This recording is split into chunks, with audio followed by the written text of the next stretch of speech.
Hello friends, எல்லோரும் எப்படி இருக்கீங்க? நல்லா இருக்கீங்களா? சாப்பிட்டீங்களா? ஓகே, இன்றைக்கி நம்ம வீடியோவில் என்ன பார்க்க போகிறோம் அப்படின்னு பார்த்தீங்கன்னா, நல்ல கம்ம வாசனையான ஆரோக்கியமான காளான் சூப் எப்படி செய்யுதுன்னு பார்க்கலாம்.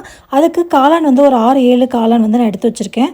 அதில் பார்த்தீங்கன்னா அந்த மேலே பாட்டம் பகுதியிலேருந்து லேசாக அப்படி எடுத்தோன்னா அழகாக மேலே தோல் ஈஸியாக உரிச்சு எடுத்துடலாம். அதை அப்படியே தண்ணியில் போட்டுட்டு நல்லா வாஷ் பண்ணிவிட்டு அதுக்கப்புறம் இது மாதிரி குட்டி குட்டியாக நல்லா கட் பண்ணி எடுத்துக்கலாம்.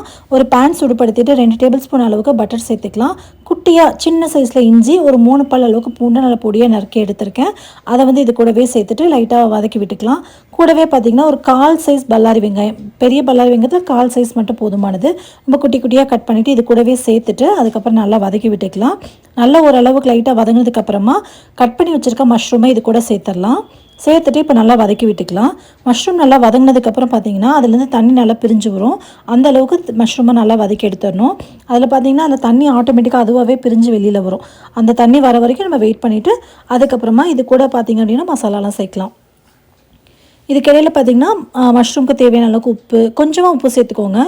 கொஞ்சம் கூட சேர்த்துட்டிங்கன்னா கரிச்ச மாதிரி இருக்கும். அதுக்காக ஒரு 1/2 ஸ்பூன் அளவுக்கு கரம் மசாலா, 1/2 ஸ்பூன் அளவுக்கு வறுத்து அரைச்ச ஜீரக மிளகு பொடி சேர்த்துட்டு இப்போ நல்லா கலந்து கொடுத்துக்கலாம்.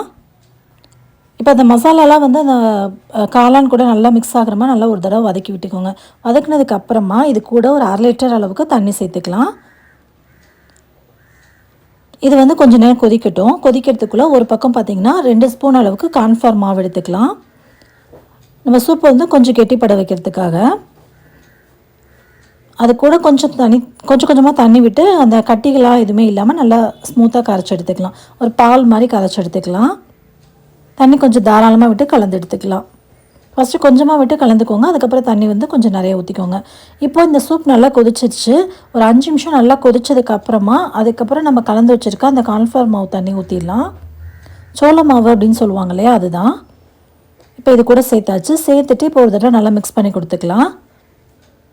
மிக்ஸ் பண்ணிவிட்டு இது மாதிரி நீங்கள் இப்படி எடுத்து பார்க்குறப்ப ஃபஸ்ட்டு தண்ணி மாதிரி இருக்குல்ல, மிக்ஸ் பண்ண கொஞ்சம் இந்த சாதம் வடித்த கஞ்சிலாம் எப்படி இருக்குது அந்த ஸ்டேஜுக்கு கிட்டத்தட்ட வரும். இந்த மாதிரி ஸ்டேஜ் வந்ததுக்கப்புறமா அடுப்பை நல்லா குறைச்சிட்டு ஒரு 5 நிமிஷம் போல் நல்லா கொதிக்கட்டும். லோ ஃப்ளேம்லேயே கொதிக்க வச்சுருவோம்.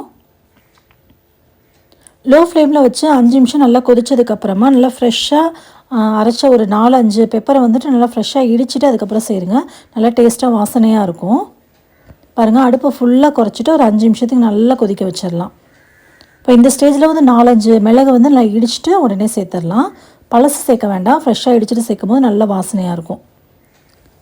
சேர்த்துட்டோம் அப்படின்னா நமக்கு இந்த தேவையான காரம் எல்லாமே கரெக்டாக இருக்கும். இந்த ஸ்டேஜில் வந்து நம்ம அடுப்பை ஆஃப் பண்ணிவிட்டு இது கூட வந்து பார்த்திங்கன்னா கொஞ்சமாக பொடியாக நறுக்கின வெங்காயம் கொஞ்சம் எடுத்து வச்சுருக்கேன். அதை வந்து இது கூடவே சேர்த்துடலாம். அடுப்பை ஆஃப் பண்ணிவிட்டு சேர்த்துக்கோங்க. அவ்வளோதான், சர்வ் பண்ணுறதுக்காக மேலால் சேர்க்குறோம். நம்மளோட சூப்பரான டேஸ்டியான மஷ்ரூம் சூப் ரெடி ஆகிடுச்சு. கண்டிப்பாக நீங்களும் ட்ரை பண்ணி பாருங்கள். ட்ரை பண்ணி பார்த்து எப்படி இருந்துச்சுன்னு கமெண்ட்டில் மறக்காமல் சொல்லுங்கள். இந்த சீசனில் இது மாதிரி மஷ்ரூம் சூப்லாம் வச்சு குடிக்கிறப்போ அவ்வளோ டேஸ்ட்டு சூப்பராக இருக்கும். கண்டிப்பாக வந்து ட்ரை பண்ணி பார்த்துட்டு எப்படி இருந்துச்சுன்னு மறக்காமல் கமெண்ட்டில் சொல்லுங்கள். உங்களுக்கு இந்த வீடியோ பிடிச்சா வீடியோக்கு லைக் கொடுங்க. உங்கள் ஃப்ரெண்ட்ஸ் அண்ட் ஃபேமிலியோட ஷேர் பண்ணிக்கோங்க. மறக்காமல் நம்ம சேனல் கவிஷ் கிட்கிச்சனை சப்ஸ்கிரைப் பண்ணிக்கோங்க.